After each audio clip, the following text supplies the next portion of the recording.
Good morning. We have some new faces with us today. Starting at my far right, Sarah Feinberg, who runs the New York City Transit System. To her left, Patrick Foy, chairman of the MTA. Dr. Howard Zucker, you know, commissioner of the New York State Department of Health. To my left, Melissa DeRosa, secretary to the governor. To her left, Robert Mujica, who is the budget director of the state of New York and wears a second hat today because he's also a member of the MTA board. Doesn't really wear a second hat, that was metaphorical. What day is today? When I was at Housing and Urban Development, I would sometimes say in a staff meeting, what day is today? What's the date? And I worked with a great fellow who was a Catholic priest, Father Joseph Hakala. And he would say, today is another day to do better. This warm smile. Today is another day to do better. He passed away, Father Hakala. I have his picture in my room, and I was thinking about him last night. Today's another day to do better. It's another day to improve. It's another day to be better, to make life better, to be better at helping people. Today's another day, another opportunity God gave us. Hospitalizations are down. Good news. Net change in total hospitalizations down. Good news. Net change in intubations down. Good news. New COVID cases slightly down, 933, but still unacceptable, but down from where it was. Number of lives lost, still terrible, 306. Optimists would say the number's on the decline. Realists would say that's a tremendous amount of pain and grief for hundreds and hundreds of New Yorkers who lost a loved one. Big question everyone is asking, reopening, when, how, where? Said from day one on this situation, we have to be smart. We're at a place we've never been before. Emotions run high. Be smart. Follow numbers. Follow data. Talk to experts. Don't get political. Even in this election year, even at this partisan time in this country where everything is political and everything is polarized, not now. And respond to facts and data and experts, not to emotion, which also runs very high right now. If we do this right, it is a science reopening. It's not a political exercise. It is a science. It can be based on numbers and data. And that is true. Everybody wants to reopen. Caveat is, reopen, but don't reopen in a way that increases the spread of the virus, doesn't increase the rate of the spread of the virus. Well, how do you know that? You can test. You can get numbers, test, get a sample and see what's happening. You know that if the rate of transmission goes over 1.1, you are in an outbreak, you're in an epidemic. So you don't have to guess.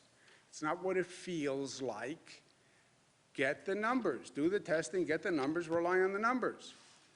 The second fact you have to deal with as a science in this formula, do you have the hospital capacity available if that rate of infection increases? Don't go above 70% capacity, so you have a 30% buffer, so we don't wind up in the same mad scramble that we were in last time. Make sure you have ICU beds with the 30% capacity, and make sure you have enough equipment. We're not going to go through who has a mask, who has a gown, who knows someone in China. Let's have at least a 30-day supply of stockpiled equipment, ventilators, masks, gowns, gloves, etc. They are facts, it's science, it's data. Then what's testing? Testing, then you trace, then you isolate, and that remains the the key to controlling the rate of infection. The testing is how you monitor the rate of infection. What's happening to the rate as you increase the economy, the economic activity. I will take a test, and we'll test enough people so we have enough data to make a decision. We're increasing the number of tests. It's hard. Nobody's done it on this scale before. There's been a lot of back and forth. Met with the federal government, met with the president. We have now a partnership in how to do testing. We're ramping up testing. We're moving very quickly in this state. We do more tests in this state than in any other state in the United States. We do more testing in this state than any country on the globe per capita, so we're doing it well. We're doing it aggressively.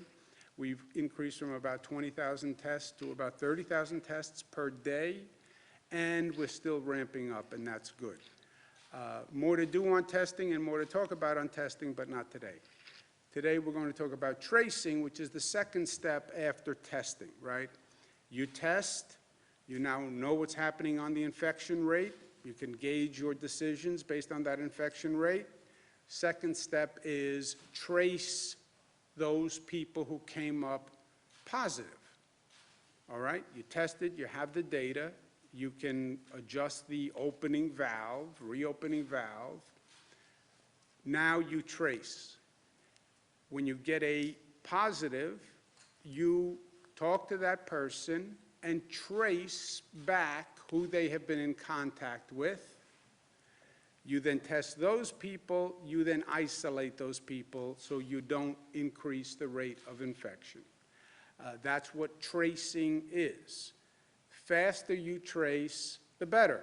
You want to test right away. You think you have symptoms, you think you were exposed, come and get a test, do it today. Once you get that test results, you have data on what's happening with the infection spread.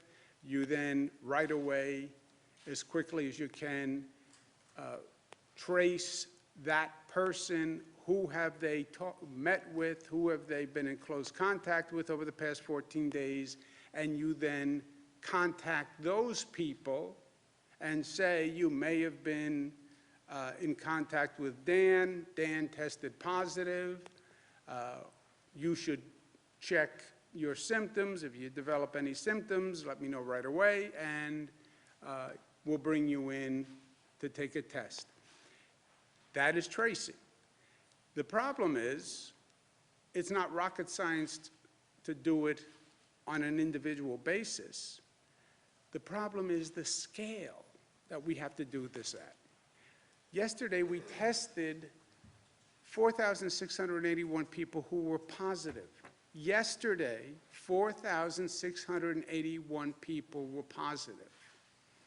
How do you now communicate with 4,681 people, trace back all the people they've been in contact with over the past 14 days, close contact, and contact those people?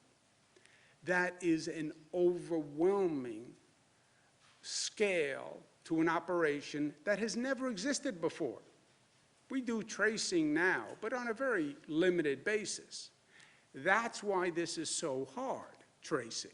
In and of itself, one person, it's easy. 4,681 on one day. Today, we'll have another 4,681 people. So just think of the scale of the operation. Last week, we announced that Michael Bloomberg would lead the first ever testing, tracing, isolation program. Figure out how many people, how to train them, what technology, how do we do this? And it's of a scale never been done before, and by the way, we need it tomorrow.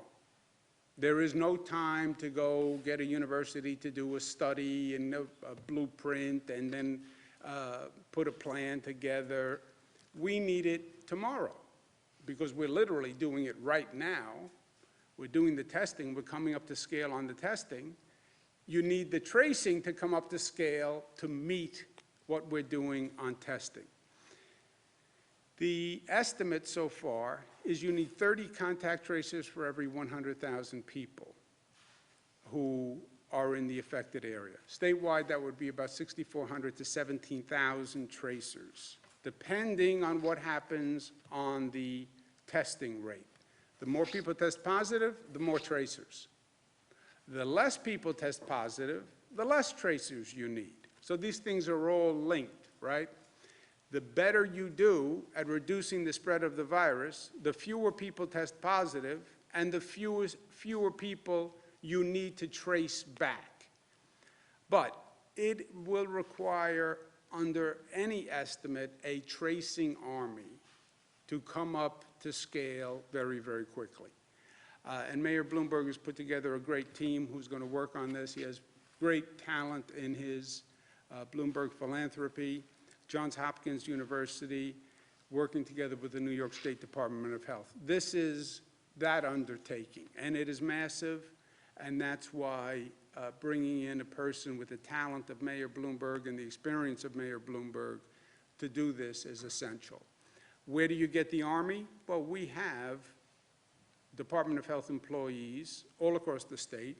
Counties have them, cities have them, the state has them.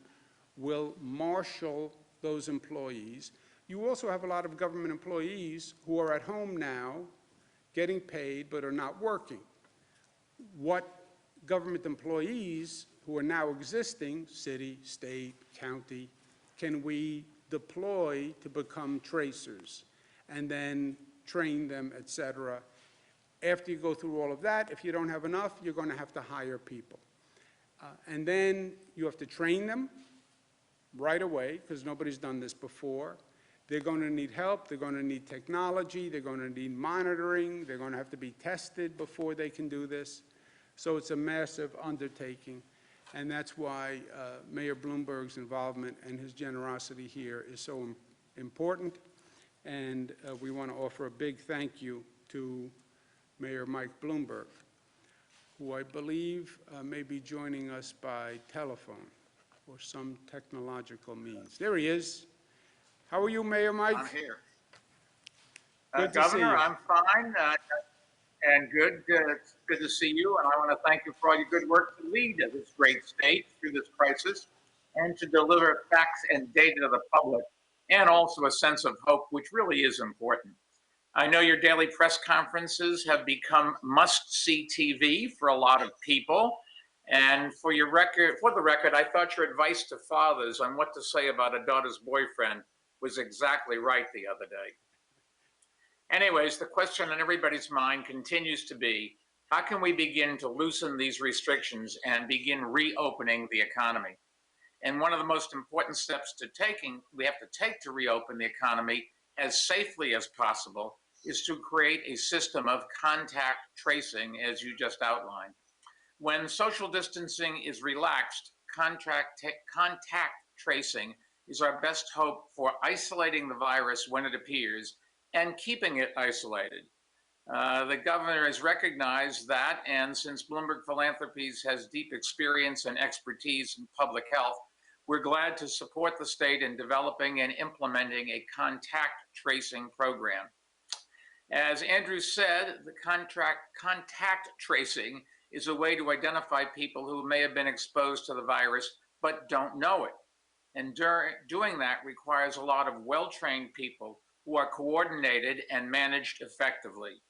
It is a very big undertaking just because of the scale. So we've enlisted the best public health school in the world at Johns Hopkins University. No offense, but it's named the Bloomberg School of Public Health, which our foundation works very closely with on public health and other issues. And we've also teamed up with the nonprofit organizations Vital Strategies and Resolve to Save Lives. Now, to get the contact tracing program up and running a lot has to happen first, and hiring, training, deploying, and managing a small army of New Yorkers, as the governor said, is really the great challenge. To help the state recruit contact tracers, we've brought in a staffing organization. And we're also teamed up with CUNY and SUNY, both of which will help identify potential job applicants. And I want to thank both of them for their work in joining us. To help the state with training, Johns Hopkins has developed a training class which can be taken remotely. It will cover all the basic information of epidemics, contact tracing, and privacy. There's also a test at the end of the training, which you have to pass in order to be hired. So we're not going to put out people there that don't know what they're doing. We'll also put technology to use in other ways. Vital Strategies is developing 3 new smartphone apps. The first will help contact tracers find information and data quickly. The second will help the public provide information to health departments. And the third will allow those in quarantine to access the guidance and services they need, including the ability to report any symptoms they may be experiencing. Vital Strategies is also working directly with the state to develop protocols and workflow materials for contract tracers and managers. That includes a comprehensive playbook that will detail the steps needed to do contact tracing effectively. And I want to make it clear, we will release that playbook publicly so cities and states around the country can use it, and so can nations around the world. That way, the work we do here in New York really can help fight the virus globally. We'll also bring in a group of outside experts to conduct an evaluation of the program so that other states and countries can see what worked well and identify areas they can improve on. And we'll learn as we go and make adjustments and share what we've learned. Sharing and spreading best practices is something that Bloomberg Philanthropies works on with cities around the world. In about an hour, I'll be getting on a call with mayors around the country, which is a call we hold every week. It's been a good way to share information and strategies. And I know all of the mayors are following the news of the contact tracing program that we are starting here, and that other states have also begun the process of starting. Now, before I turn it back over to the governor, let me just echo something that he has said repeatedly and that really is important to remember. As tough as these times are, we are New Yorkers, and we've been through a lot together, and we're going to get through this together again. So, Governor, back to you, and thank you for everything you're doing.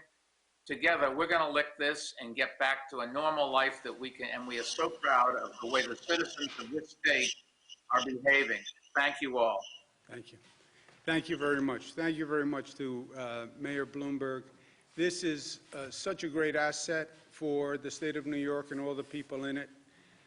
This is a monumental undertaking. You know, so many of these things that we talk about just never existed before. Testing of this magnitude, contact tracing of this magnitude, it's never existed. So we have to design new systems, new approaches to do this. And this problem is bigger than any one of us, but it is not bigger than all of us. And using the expertise and the talent that we have, we get everyone to work together here. We will do this. And the mayor is exactly right. New York, he says as a New Yorker, in many cases, we've dealt with challenges first. We figure it out, and then we work with other places to actually learn from what we've done. I think this is going to be one of those examples.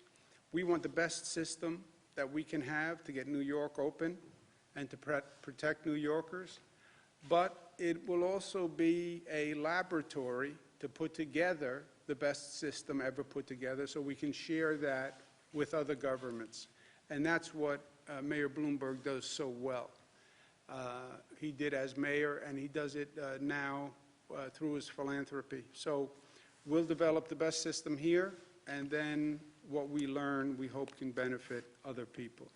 We'll also be coordinating this contact tracing on a tri-state basis because many of the people who come into New York live in Connecticut, live in New Jersey, go back and forth. We don't want to get limited by jurisdictions when you're doing this contact tracing. Somebody turns out you have a trace that takes you to a person in New Jersey.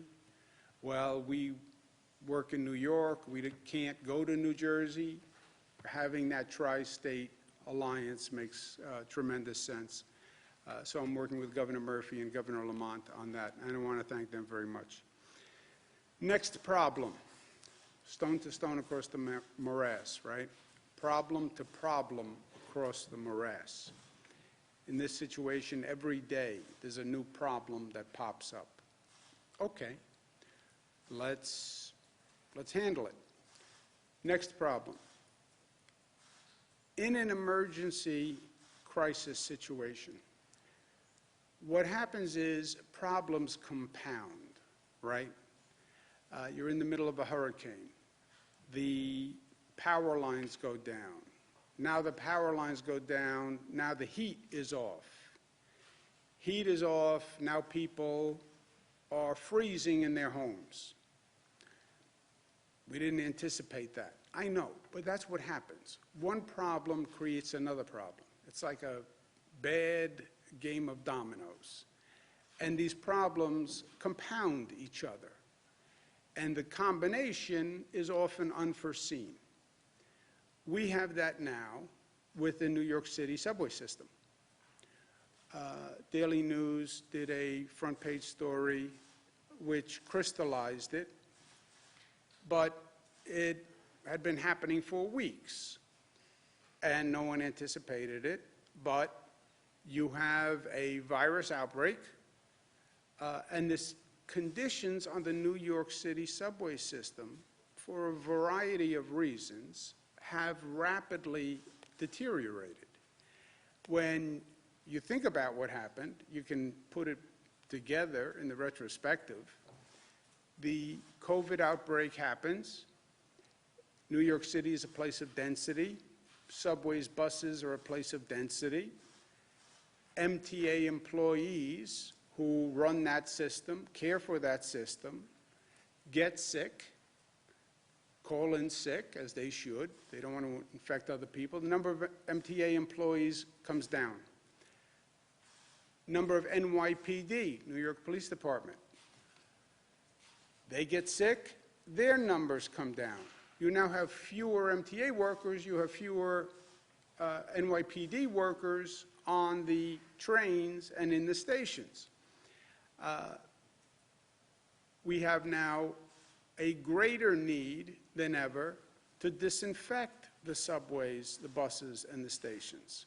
Why? Because you're in the middle of a pandemic. This is a place of density, and you have thousands and thousands of people going through these subway stations, these turnstiles, and these buses, trains, and ADA vehicles. Because MTA workers are sick, NYPD officers are sick, you have fewer people to monitor and maintain the system. And this all happens in the midst of a public health emergency. At the same time, you have more homeless people who now are on fewer trains, and you have fewer people to outreach to the homeless people. So now you put all of this together. And then, at the same time, we need our essential workers to go to work. I said the other day, I had two great nightmares from day one. Nightmare one, you did everything you did, closed down, et cetera, and you didn't stop the rate of increase of the virus. That would have been a nightmare. Can you imagine if we did all of this and we still saw that virus going up? That would have been a real problem. Second nightmare, the essential workers say, I'm not going to work. I'm not going. The transit operators, the police, the food delivery people say, it's too dangerous. I'm not going. I'm staying home too. You don't have food, you don't have power, you don't have transportation, you don't have electric. Now you see society in a really difficult situation. So we need those essential workers to go to work. I am pushing every day to get our essential workers to go to work, even though they see a lot of their colleagues getting ill.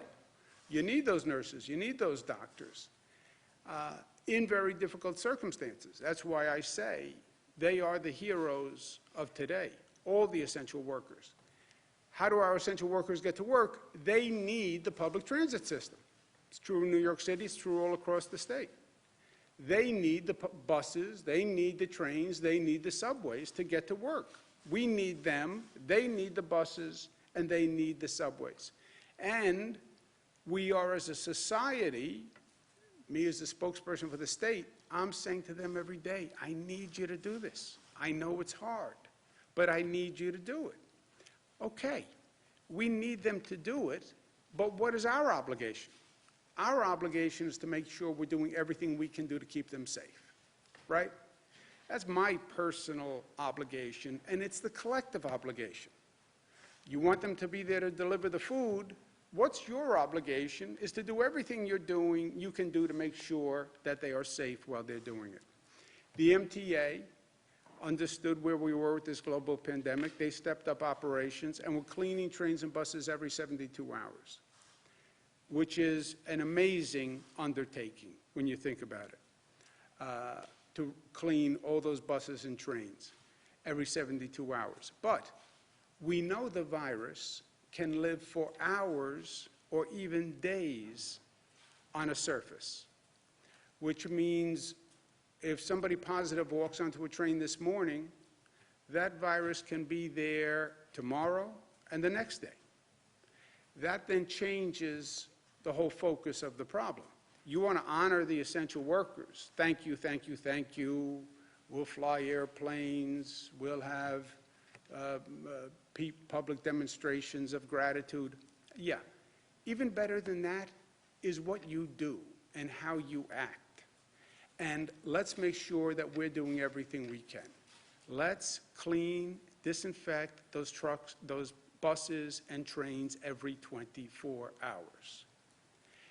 Why? Because that's the way we best protect the health of our essential workers, which makes sense if you want the essential workers to continue to come to work. It makes sense if you don't want the infection rate to go up in your society. It makes sense if you don't want the essential workers to get sick.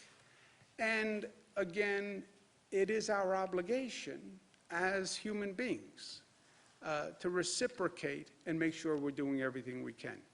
Now, to say disinfect every train every 24 hours is just a task that nobody has ever imagined before, okay? I would wager in the history of public transportation in this nation, you never had a challenge of disinfecting every train every 24 hours. Disinfect, how do you even disinfect a train? You know, we clean trains, but how do you disinfect? This is a whole new process. These are new chemicals. This is new equipment for workers. It's new methods. Just think about it. You have to disinfect every place that a hand could touch on a subway car. Every rail, every pole, every door, wherever a hand could touch, or coughing, sneezing, wherever droplets could land, right? So you have to disinfect that entire interior of the car. And then you have to disinfect the stations, the handrails, everything that people could be touching. It is a massive undertaking that we've never done before. But that is the right thing to do. That is, as we said, we've never done tracing before. We've never done disinfecting train cars before. But so what? That's what we have to do. So figure out how to do what you have to do. And this is what we have to do. And I challenged the MTA to come up with a plan. They came up with a plan. They can disinfect all trains and buses every night. It can best be done by stopping train service from 1 a.m. to 5 a.m. every night during the pandemic so they can actually perform this service. Now, remember the context that we're in this pandemic. Ridership is down 92%. 1 to 5 are these slow hours, 1 a.m. to 5 a.m. It's the lowest ridership. Estimate is about 10,000 people ride the system overall during that period of time. So the MTA will launch what they call the Essential Connector Program. They'll have buses, dollar vans, and if necessary, will provide for-hire vehicles to transport a person. The Uber, the Lyft, the Via vehicles at no cost to the essential worker during those hours to provide transport. So people who need transportation during 1 a.m. and 5 a.m. can have it, will have it, even to the extent of a for-hire vehicle paid for by the MTA. Remember, 1 a.m. to 5 a.m., we don't have bars open, we don't have restaurants open, so you don't have a lot of traffic that you would normally have. You do have essential workers who are using our trains and subways, and they will have transportation during that period of time. This is going to be one of the most aggressive, creative, challenging undertakings that the MTA has done. It's going to require the MTA, the state, the city, the NYPD to all work together. It's not that easy to stop train service. You have to close down stations. You have to make sure people don't walk in. Then you have to figure out how to clean all these trains and all these stations. I've consulted with the elected officials on the MTA's recommendation, and we all agree to accept the plan on the Essential Connector Program. The MTA is undertaking something that people would have said was virtually impossible. Trains and buses will be disinfected daily. Service will continue. The MTA will also disinfect the fleet on the the Metro North and the Long Island Railroad, which is what goes out to Long Island, goes to the northern suburbs. They can do that without any disruption in service because of the volume of ridership, et cetera. So just think about it. The entire public transit system in downstate New York will be disinfected every 24 hours. This is a joint MTA state-city partnership. We are doing a lot of things here that we've never done before, and I am never one to shy away from a challenge. I don't believe government has that option. I'm never one to say, well, that's just too much, too hard, too ambitious. We can do it. I believe we can do it. I believe we can do anything. I believe we can build bridges. I believe we can build airports. I believe we can defeat global pandemics. But this is as ambitious as anything that we've ever undertaken. And it's going to require a lot of extraordinary service and effort from multiple agencies all working together. The MTA has stepped up by recommending this plan. The state will do whatever it has to do. Big part of this falls to the city, and I've spoken to Mayor de Blasio. It's going to require a lot of assistance from the NYPD. It's going to require a lot of assistance from different city agencies. Again, close down every station, close down the trains. We've never been here before. And I guarantee another 10 things come up when we go to do this that are also unanticipated consequences. So the mayor is really stepping up to the plate here and is doing something that no mayor has ever attempted to do before. We'll all do our part. We'll all work together. But it's a heck of an undertaking for the mayor, and I applaud him for his ambition here in stepping up and taking this on.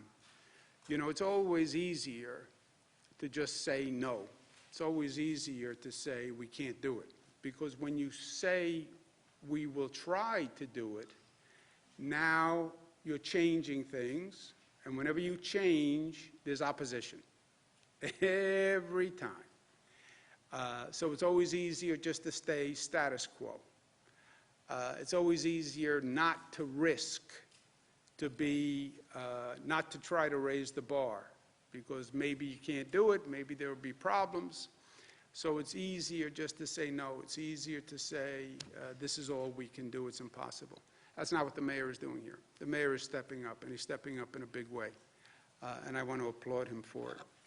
And I think we have the mayor who is on the telephone or some electronic means. There he is. Mayor Bill de How you Blasio. doing? Welcome to Albany. Governor, it's a pleasure to be with you. Governor, I want to end that last point you made about all of us together, doing something different, doing something necessary, and being willing together to go someplace we've never been before. You and I have talked about this kind of idea a lot over the years. You know, I think when we first met each other, the word disruption was considered a bad thing.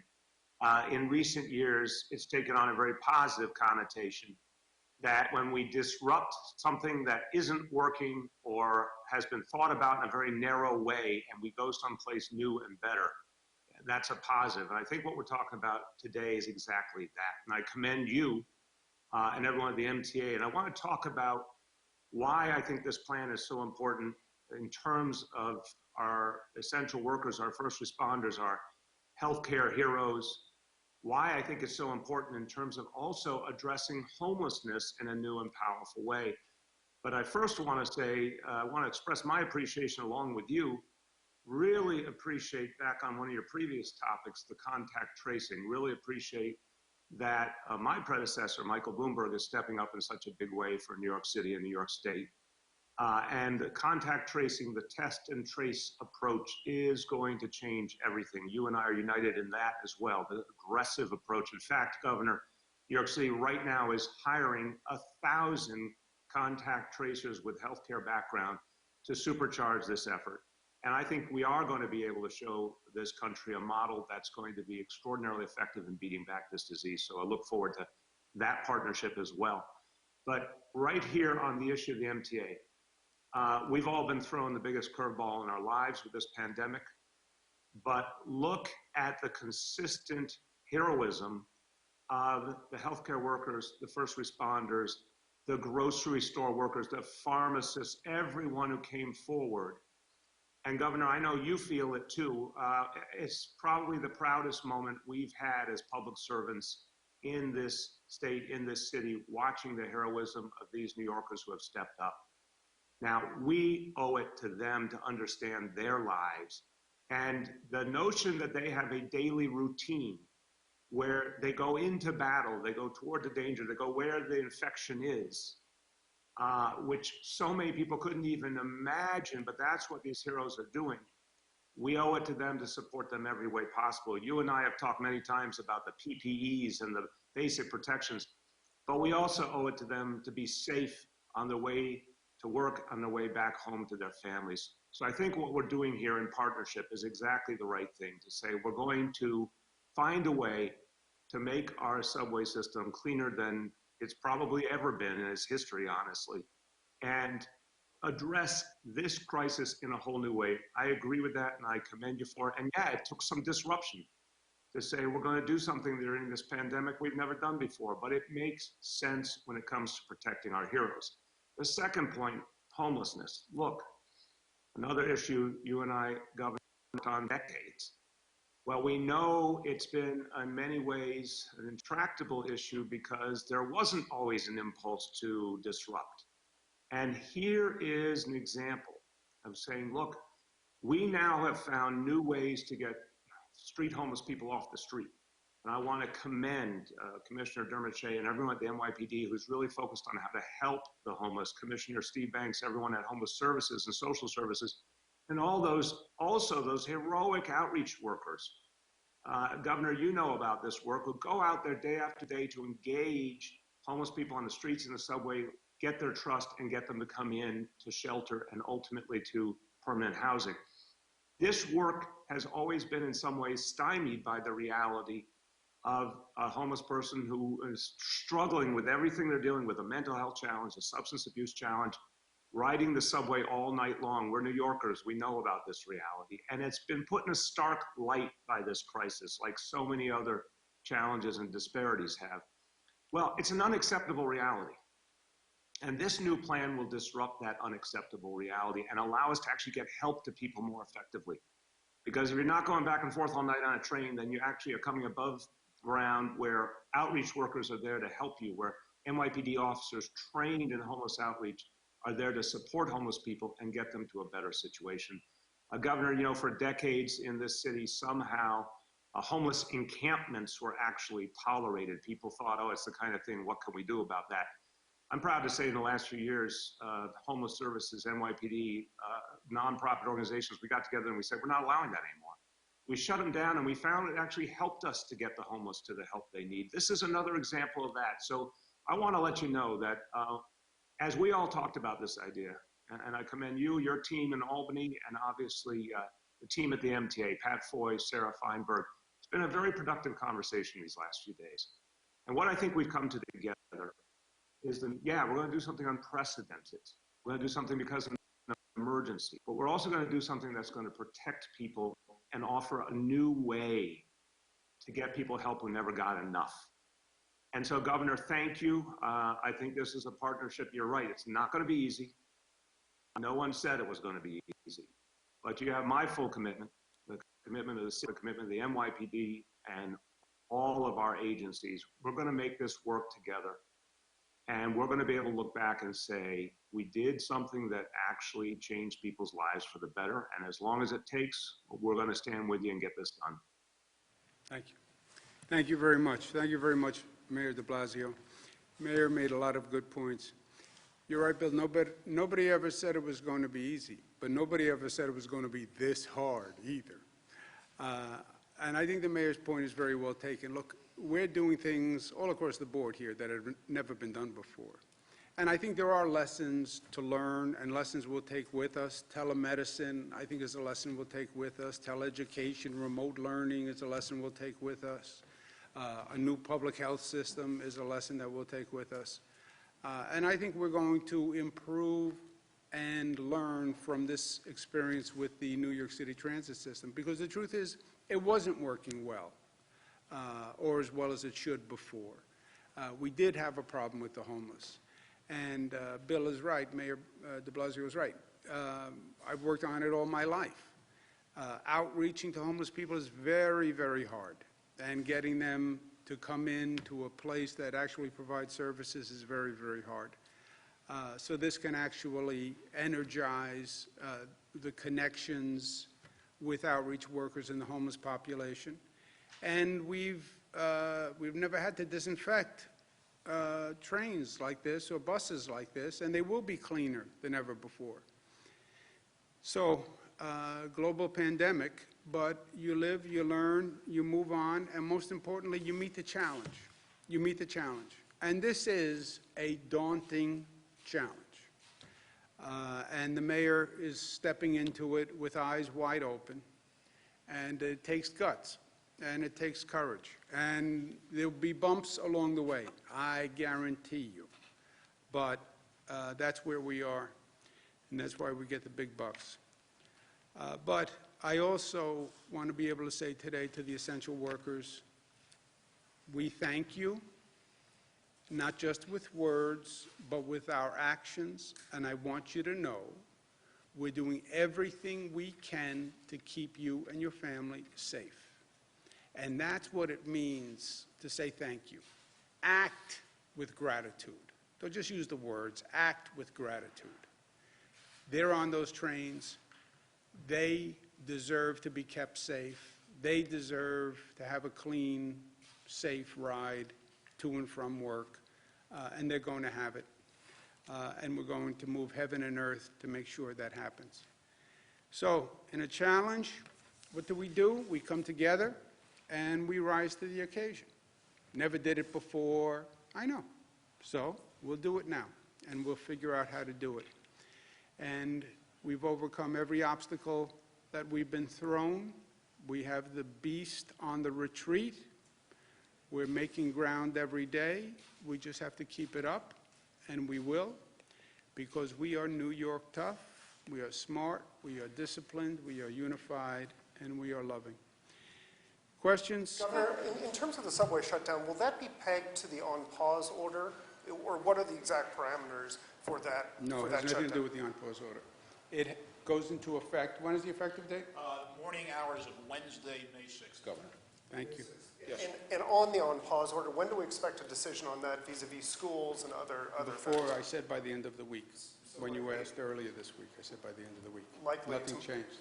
Likely tomorrow, we would anticipate? That's the end of the that? week, unless you have a different calendar at the New York Times. I do not. Okay.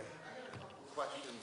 The first is, what's your response to criticism that Seattle was quick to respond to the coronavirus while you and Mayor de Blasio were not as quick? What's your response to that criticism? It's Second- factually wrong. No state moved faster at the time from the first case to total shutdown. If you count days, no state moved faster from the first case to total close down. It was March 1st to March 19th. And no state at that time moved faster. So, period. And if You I wanna could make also make another point on that. The emphasis at the beginning of this was on the West Coast. They did the China travel ban. They stopped the international flights that were coming into the West Coast. What they didn't do was shut down the international flights coming to the East Coast. Where do the flights from Europe come? New York and Newark. Where are you seeing the problems with the cases? New York City, northern New Jersey. We now know, based on reporting from the New York Times in the last several days, there were at least 10,600 cases in New York City before we even knew of our first positive case. So while the federal government focused on the West Coast and closed down travel that was coming into the West Coast, and they had their first cases in January, and California did their shutdown on March 19th, they didn't close down travel to Europe until I think it was March 16th. We now know there were at least 10,600 cases in New York. I'm betting that number is higher. By the time we got our first positive case confirmation on March 1st, and as the governor said, we shut down fully by March 20th. And between March 1st and March 20th, we shut down schools, colleges, casinos, movie theaters, bars and restaurants. We did it on a tri-state basis and with literally zero guidance from the federal government. Yeah, also, just, look, I'm not big in pointing fingers or doing Monday morning quarterbacking, especially when you're in the middle of the game. But the Times, you go back and look, they didn't write an editorial saying we should close down until after I closed down, right? The sources they quote saying, well, maybe we should have closed down earlier, after that said, there's no evidence that says close down of schools, for example, makes a difference. So, if you don't have to be consistent, then it's easy to raise a point.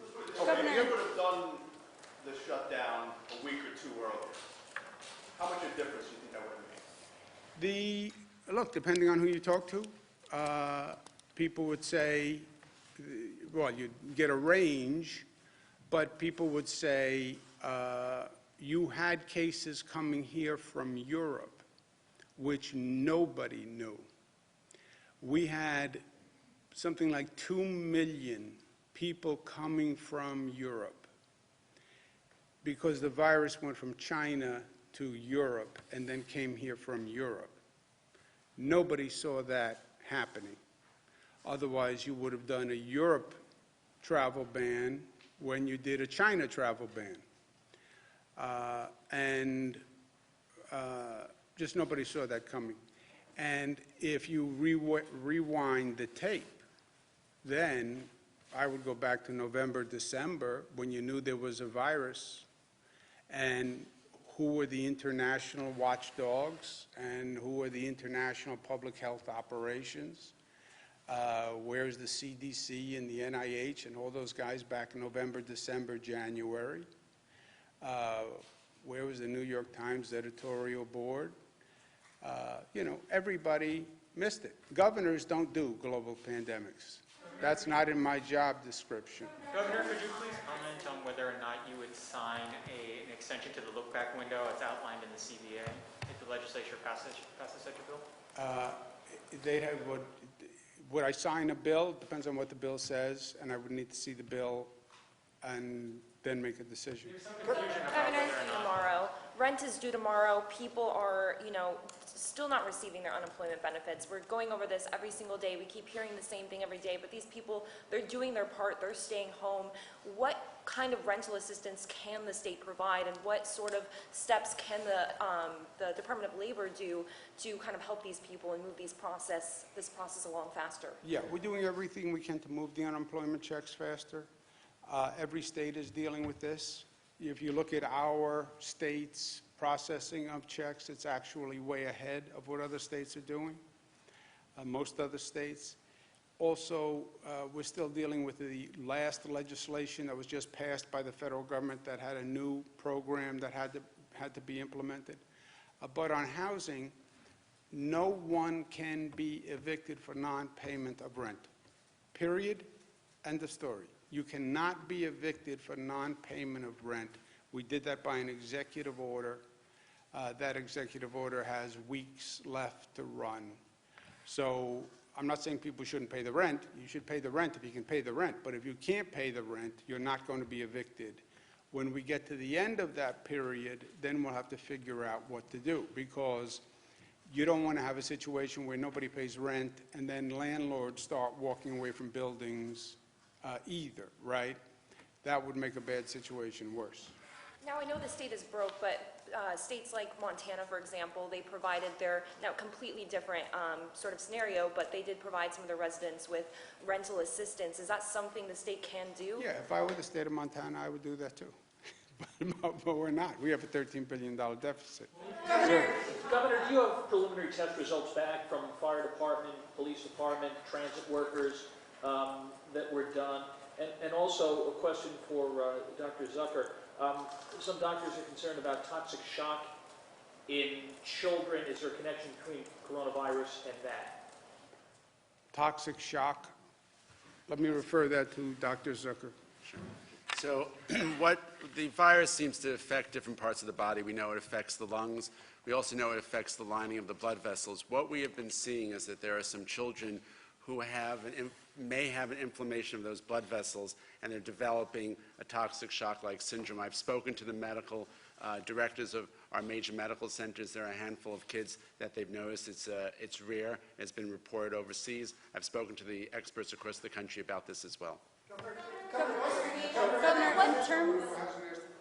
Governor, in terms of the contact tracing, if someone who is tested positive for coronavirus took the subway a few days before or went to the supermarket, how do you alert, and can you alert all the people that were in either of those? You do the best you can. They call you up.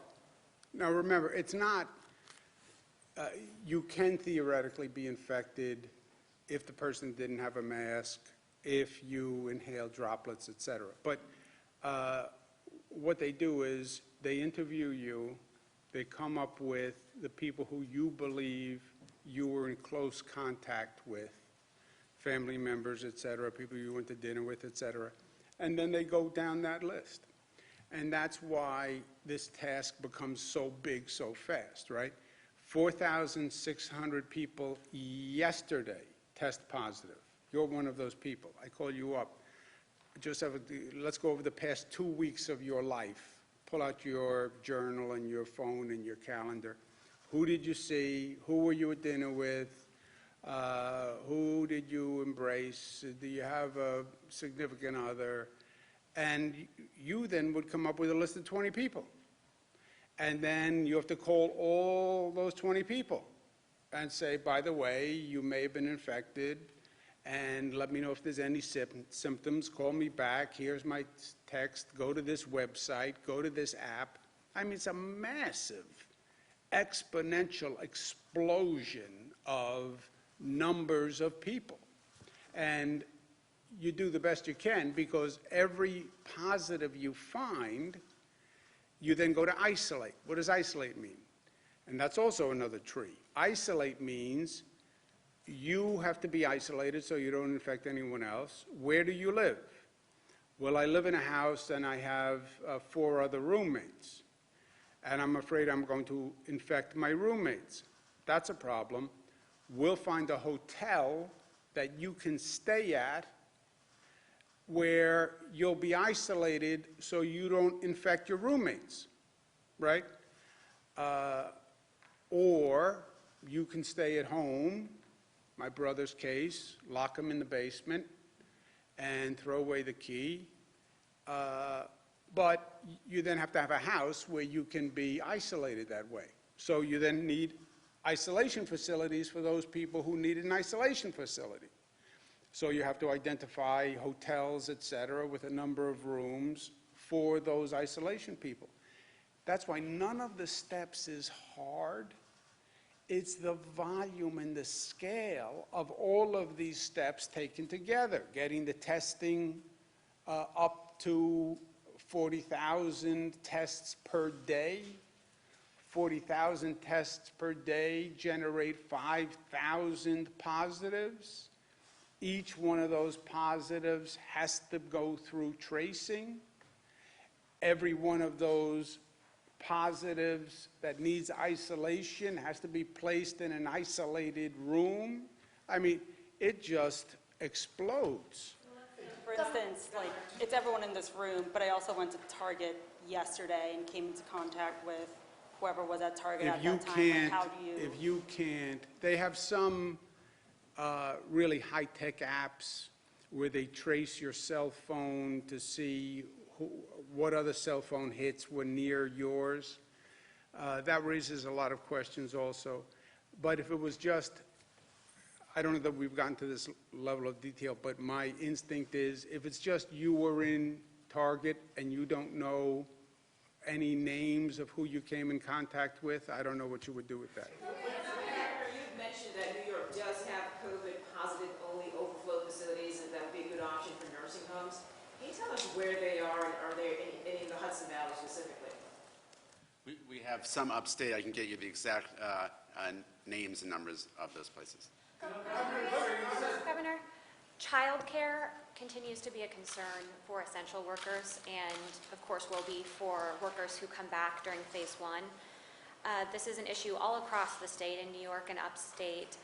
Parents are asking us about summer camps, and I know Republican Congresswoman Elise Stefanik and some other local leaders in the Capital Region have drafted a letter to your office asking for clarity because I guess some of these camps open at the end of May, and these are vital for some parents who will be working. Have you made any decisions on summer camps? Yeah, I'll do that in a second. What you can say to Representative Elise Stefanik and all our great Washington representatives, we could provide rental assistance for people who can't pay rent. We could provide child care for essential workers. We are now. You know what it takes? Money, funding, money. They passed the bill. You know how much it gave New York State to do any of the things we're talking about? Zero, zilch, nada. So when one of them says, I have a great idea, why don't we do this for every person? I would suggest maybe you say to them, oh, are you providing any funding to do that? Because the state has a $13 billion deficit. They have provided us nothing. Nothing for police, nothing for firefighters, nothing for schools, nothing for teachers, nothing for rental assistance, nothing for the massive governmental operation we have to put together with all of these things. Nothing. So yeah, you can do a lot of good things, but you need funding. Do you know about summer camps?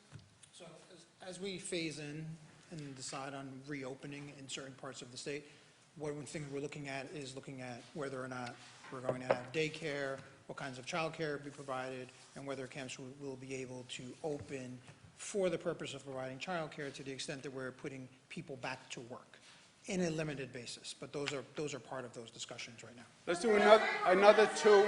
Who hasn't asked a question? Another two. Sorry. Governor, there's... All right, 1, 2. Okay, so there were reports yesterday in a Brooklyn funeral home that there were stacked bodies, they were leaking, they were kept in unsanitary conditions. Wondering what the state health department is doing to investigate that. Were there complaints prior to yesterday, and will any penalties be issued for this harm? We are investigating that funeral home. There were no complaints about that funeral home to the Department of Health in the past, and we have issued guidance out to all the funeral homes that we will not tolerate any of that kind of behavior. What kind of penalties will be faced? And also, why were these bodies kept in unrefrigerated trucks? That's part of the investigation, and there's always fines and suspensions, and we will enforce this as much as possible. Do you know where these bodies will be taken? Looking into that. Obviously, the funeral home shouldn't have done that, right? What do you, Governor, what do you Yesterday, think of my that? boss spoke to the CEO of Albany Med about reopening for elective surgeries. Dr. Dennis McKenna says that they can and should, in this area, reopen because it's serving the community. Just because it's elective, that doesn't mean it's unnecessary. And he says they also operate at about 95% capacity, so 70% is not sustainable. Is that something you're willing to review for the capital region? We have reviewed it. We do review it for every region. Again, it's just the numbers. You look at the state, we have different numbers across the state. I know the hospitals want to get back to elective surgery. Many of them are under real financial pressure, and elective surgery is one of the places where they make money, frankly.